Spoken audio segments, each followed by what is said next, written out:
Evening ஆனாவே மழை பெய்ய ஆரம்பிச்சிருது. நல்லா மொறு மொறுன்னு காரமாக சாப்பிடணும்னு நினச்சிங்கன்னா கண்டிப்பாக இந்த ரெசிபியை ட்ரை பண்ணி பாருங்கள். வீட்டில் இருக்க பொருளை வச்சு சூப்பராக சிம்பிளாக செஞ்சு முடிச்சிடலாம். அவ்வளோ டேஸ்ட்டாக இருக்கும். வாங்க இந்த ரெசிபி எப்படி பண்ணேன்னு வீடியோக்குள்ளே பார்த்துடலாமா?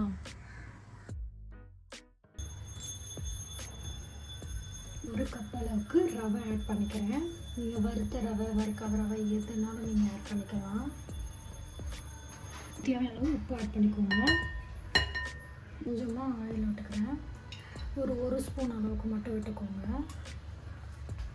இது நல்லா மிக்ஸ் பண்ணி விட்டுக்கோங்க. அந்த உப்பு ஆயிலெல்லாம் நல்லா மிக்ஸ் ஆகணும். அந்தளவுக்கு நல்லா மிக்ஸ் பண்ணி விட்டுக்கோங்க. இப்போ கொஞ்சம் கொஞ்சமாக தண்ணி ஆட் பண்ணிக்கலாம். ஒரு சப்பாத்தி மாவு பதத்துக்கு எப்படி பிசைவீங்களோ அந்தளவுக்கு பிசைஞ்சுக்கோங்க.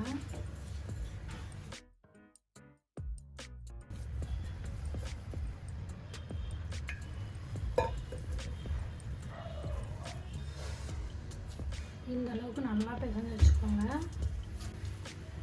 லிட்டு போட்டு ஒரு 10 to 15 மினிட்ஸ் அப்படியே ரெஸ்ட்டு விட்டுக்கோங்க.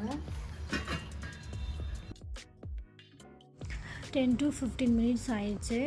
நம்ம ரவை ஆட் பண்ணியிருக்கனால தண்ணியெல்லாம் நல்லா அப்சர்வ் பண்ணி டைட்டாக இருந்திருக்கும்.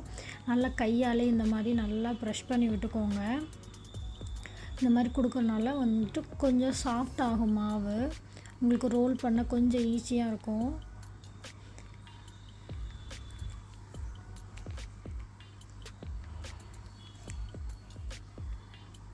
ஃபஸ்ட்டு கையால் நல்லா அமுக்கி விட்டுக்கோங்க.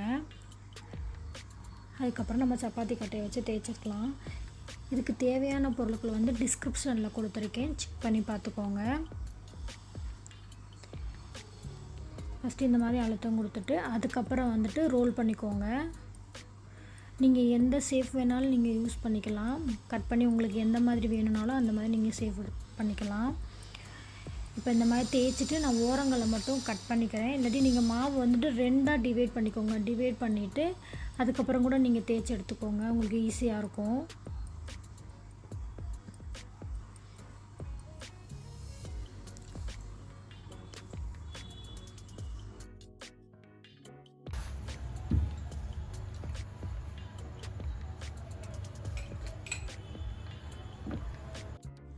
ஓரங்களை கட் பண்ணிவிட்டு மறுபடியும் ஒரு தேய்ச்சிக்கோங்க. ரொம்ப வந்துட்டு திக்காக இல்லாமல் ரொம்பவும் தின்னாக இல்லாமல் பார்த்துக்கோங்க.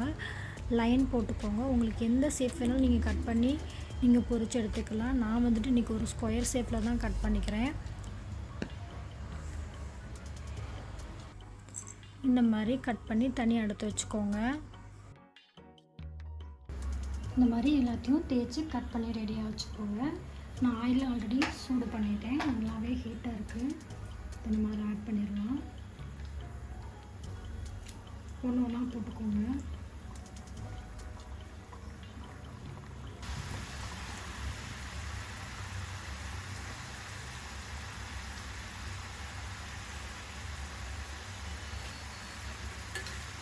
அப்படியே 2 பக்கம் நல்லா திருப்பி விட்டுக்கோங்க.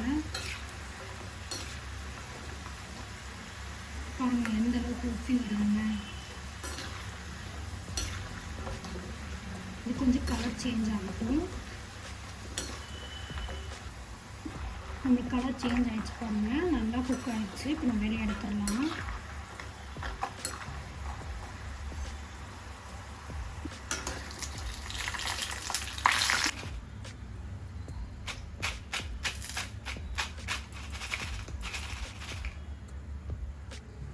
சூப்பராக ரெடி ஆகிடுச்சு பாருங்கள். பிளேட்டுக்கு மாற்றிடலாம். சூப்பராக ரெடி ஆகிடுச்சு பாருங்களேன்.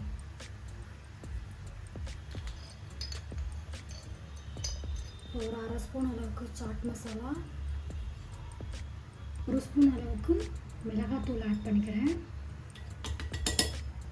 1 ஸ்பூன் அளவுக்கு பெரி பெரி மசாலா.